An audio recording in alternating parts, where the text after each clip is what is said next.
Hey everybody, I am in one of my favorite spaces today. I get to be outside working in the garden, planting perennials. So today we're going to be talking about how to plant a perennial garden and how to be successful in that. And so I'm really excited to walk you through this today because although there are so many options, there is a million different ways we can plant this thing, there are a few basic rules of thumb. And so a couple things we really want to think about when we're designing a perennial garden is, one, we're going to want season year-round interest. And so each season we want to make sure that we have something that is going to be blooming and looking gorgeous all through the spring, summer, and into the fall.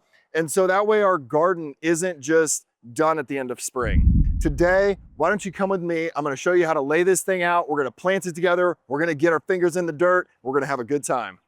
When we're thinking about laying this garden out, we're going to want to think about the back first. And so typically we're going to be planting it up against the fence. We want to start with some things with height in the back, and then we want some fillers in the middle, and then we want some real low ground cover things towards the front of the bed to kind of border it, edge it, and really, complete the look. Another thing we want to really consider in designing a perennial garden is colors and textures.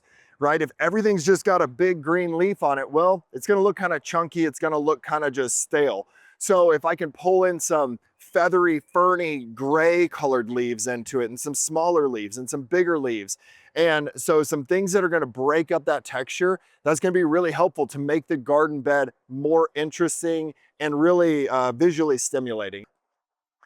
Let's see. If we just tighten these guys up a little bit, we're going to bring him right on that front edge. So we got 3 of those. I like to work in odd numbers, but sometimes if you got a bed that's a little bit of an irregular shape like this, you can kind of get away with not always using the odds because you can't really tell.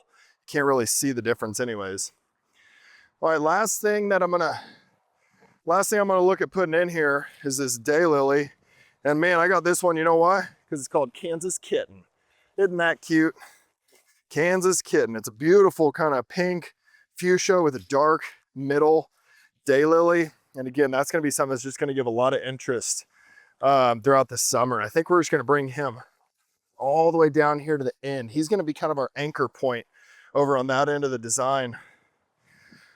So yeah, I like that. I think that's going to look really good. We're going to have blooms throughout the summer. It's going to be nice and full. Pollinators are going to love it. Everyone's going to love it. Let's plant this thing. Some people when they go to plant, they'll take the roots and they'll rip roots off and really try to disturb the root system. And there are certain things that I'll do that with sometimes, but a lot of your plants, you really don't want to do that. They've worked really hard to grow those little roots in that pot, and they'll benefit from having them all when you shove them in the ground. Plants have what's called a shoot to root ratio. And so if we rip off half the roots, but we leave all the foliage, you could actually really be hurting your plants, and they may not make it. See about this guy. So this is silver mound Artemisia. I mean, this thing feels like you're petting a soft little bunny rabbit or something. It's such a fun texture. It's a great plant kind of on the edge.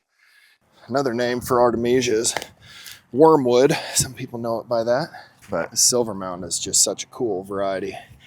Love it. Here's that Millennium Allium. Man, it's just one of my favorite plants.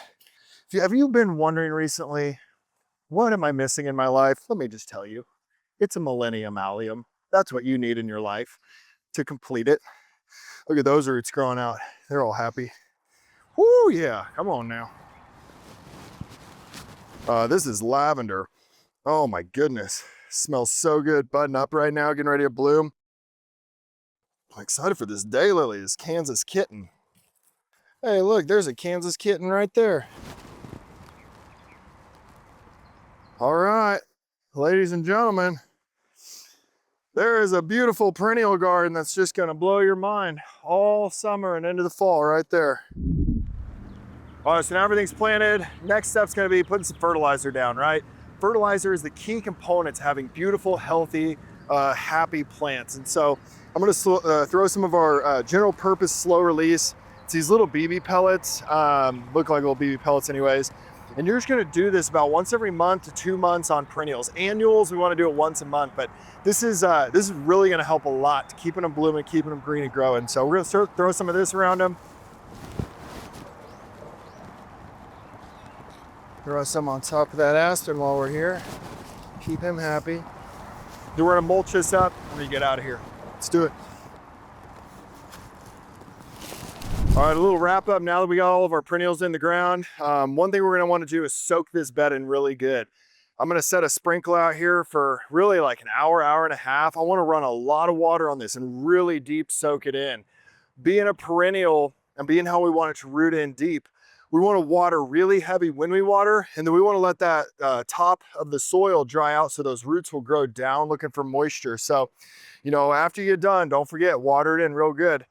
But don't water it every day. They don't need that, okay? But some of what we got going on here, right? We got the Yarrow in the back. He's gonna be about 2 feet tall. Baptisia, 3 to 4 feet tall. You know, that guy's gonna be big and moundy. And then some of these other guys in here are gonna be like 18, 24 inches down to some of our ground covers. So as we designed this, we've really tried to layer it in a way that it's gonna be looking up to the fence and building it from the back down to the front. Again, we're gonna have all season color, blooms, textures in here. I'm just so excited for this bed. It's gonna be a real delight to watch this grow throughout the summer. Thanks for watching today, folks.